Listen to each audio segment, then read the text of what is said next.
Hello! Ça y est, ça fait maintenant une semaine qu'on se retrouve tous les soirs à 20h. C'est l'heure de faire le bilan de ma reset routine. Quand j'ai posté ma première vidéo, c'était un moyen pour moi d'extérioriser mon mal-être. Je cherchais une solution pour me sentir mieux, pour ne plus me sentir spectatrice des jours qui passent, stopper le brouhaha mental qui m'empêchait de vivre normalement. C'était une vidéo difficile à poster. Une partie de moi dont il m'arrive de parler, un peu moins de montrer. Et j'ai passé toute la soirée à me demander est-ce que je la poste, est-ce que je la poste pas, est-ce que ça vaut le coup. Non, vas-y, je laisse tomber l'idée.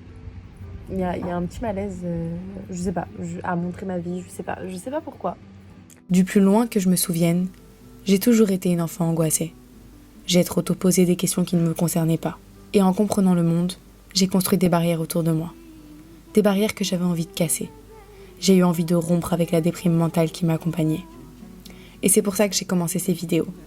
J'avais besoin de renouer avec les choses simples autour de moi, de lâcher la main de la déprime et de profiter de l'été qui file à toute vitesse et que je n'ai fait qu'observer à travers mon Velux. Alors j'ai appuyé sur le bouton on de ma caméra et chaque jour, j'ai largué mes états d'âme. Coucou tout le monde. Coucou tout le monde. Coucou tout le monde. Coucou tout le monde. Je suis tellement fatiguée psychologiquement que je commence à parler de quelque chose, je pense à autre chose dans ma tête, j'arrive pas à finir mes phrases, j'arrive pas à me concentrer. J'ai envie de vomir et tout. Je suis à bout.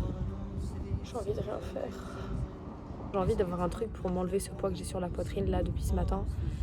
J'ai essayé de faire la paix avec moi, avec mon corps, avec ma voix intérieure. Elle n'a pas cessé de me hurler d'arrêter tout ça, de la suivre dans ma chambre et de retrouver toute ma sécurité. Derrière ces murs où je peux fondre en larmes quand j'en ai envie, où je n'ai pas à faire la conversation ou à réfléchir. Mais je ne l'ai pas écoutée. Et j'ai profité de tous les moments.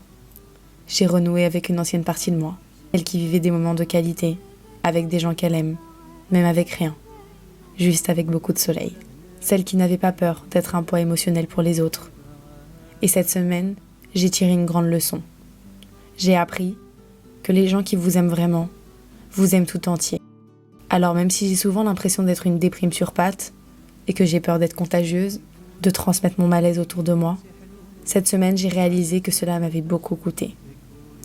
Et mon ancienne moi me manque, celle dont la maison était le quartier général, qui était toujours partante pour sortir, celle qui ne laissait pas ses émotions prendre le contrôle. Mais j'ai compris aussi que je ne la retrouverai jamais, cette fille, et qu'il était peut-être temps d'en construire une nouvelle. J'ai passé ces dernières années à penser mes blessures, à tenter de me protéger du monde extérieur, à m'en vouloir. Et finalement, cette semaine m'a rappelé que tout était bien meilleur dehors, et que j'avais une liste longue comme mes bras à accomplir. Déjà, comment c'est possible d'avoir des bras aussi longs? Mais c'est quoi mon but dans la vie alors ? C'est la question qui m'empêchait de dormir. Pourtant, je connais la réponse depuis le début. Le but dans ma vie, c'est ressentir ce sentiment d'excitation avant de faire quelque chose que l'on aime. Cette sensation que vous avez quand vous faites quelque chose qui vous passionne. Pour moi, c'est l'excitation après une interview, où j'ai hâte de dérocher les vidéos. Ou encore, cette sensation de manque après avoir fermé un livre qui m'a emmené dans un autre monde. Commencer mon montage et ne pas voir les heures passer. C'est mes 10 000 danses en choisissant les musiques des vlogs. C'est le plaisir que je prends à écrire cette vidéo. C'est mon amour pour les beaux plans. C'est ça mon but, m'épanouir dans des choses que j'aime et cocher les cases de mon évolution. Je pense que c'est ça, le but de ma vie. Prendre le chemin que je préfère et prendre le temps de savourer chaque petit détail.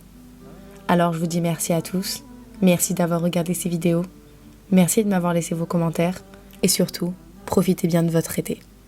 À bientôt. Bisous.